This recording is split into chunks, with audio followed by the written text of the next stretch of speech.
All right, welcome to Block 929. My name is Ted. If you're new to this channel, please subscribe, press the notification bell, share the video, and also leave a comment. Today I want to talk about investment decisions when it comes to buying land or building your house. As many people, when they want to buy land, they become very passive. So they don't really think about their investment, whether this property that they want to buy is going to be very profitable for them in the future. Most of the people, they just want to have a place where they can just buy land and build a house. They don't think about a lot of these other things in terms of the investment they're going to put there, how much money they're going to invest, but also how much money can they make from that property. I can give an example. There was in one of the groups where somebody put a post to say that somebody had built a house in a certain area and was charging rent 1 million kwacha, which is equivalent to about $1,200 a month, which is a lot of money. The house might have it might be built in a way that it can require such kind of rents, but the problem is the area might not be the right place to charge such kind of rentals. Many people, when they want to make the decision, they are very passive about it. They don't really think about these kind of things. Some people, they think of building a house, and they build a very big house up to 7-8 bedrooms. And yes, they have a big family, but what they don't think about is also that one day all the children will be gone, they will be out of the house, and it will just be you and your wife. Imagine you and your wife living in a house that's got 7 bedrooms. So sometimes we should be sitting down and thinking about these ideas and these decisions, and see that we are making the right decision.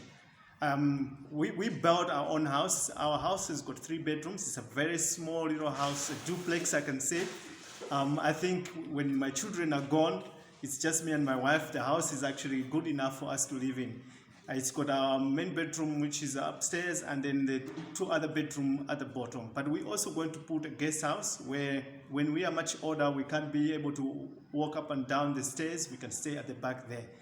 But we have enough land, we have enough space. We can have a garden where we can relax and sit on the sun and walk around our garden. But the plot is 15 by 30. So it's a small plot, but it looks like a big plot.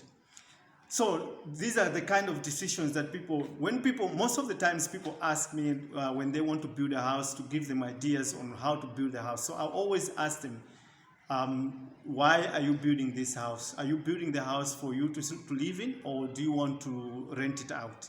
If they say that they want to live in the house, then I also ask them, okay, how much are they prepared to spend for the house? How big they want to have the house? And I normally suggest to them that building big houses does not actually mean that you have secured your investment.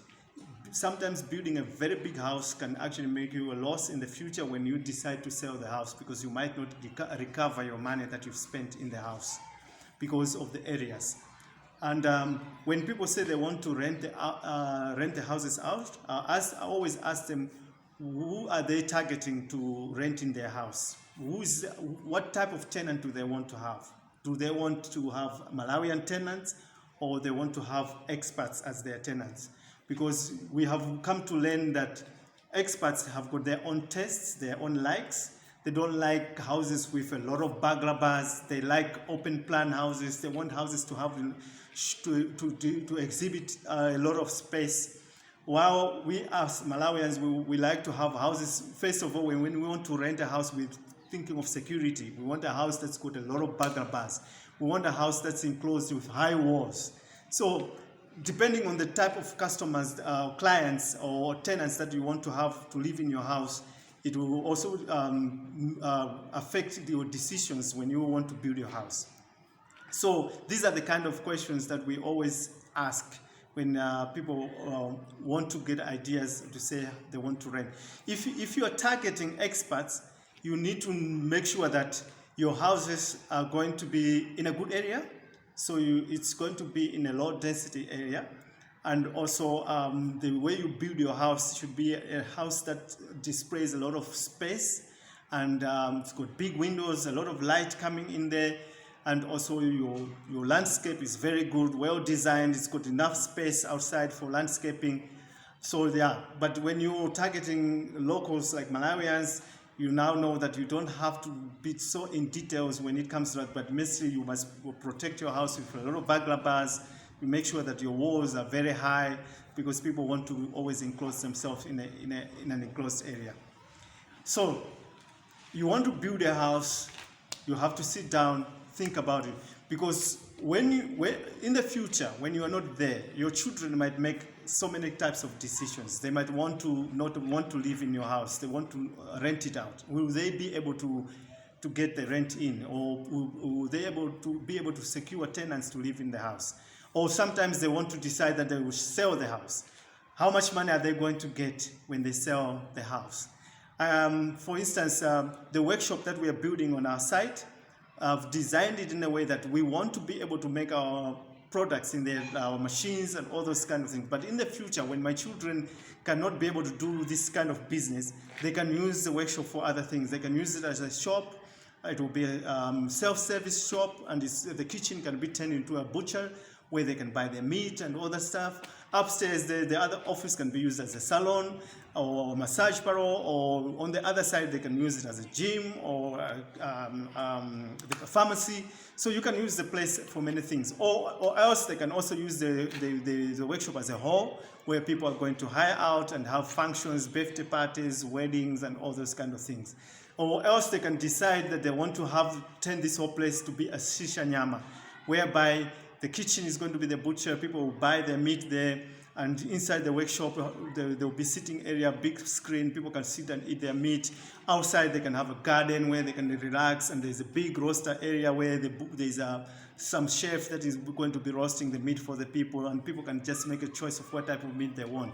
So I am thinking about this like for the future, what could happen in the future. So I don't want to build a structure that when I'm not there, there's no more business, like we're not making machines anymore, then they don't have any purpose for the structure.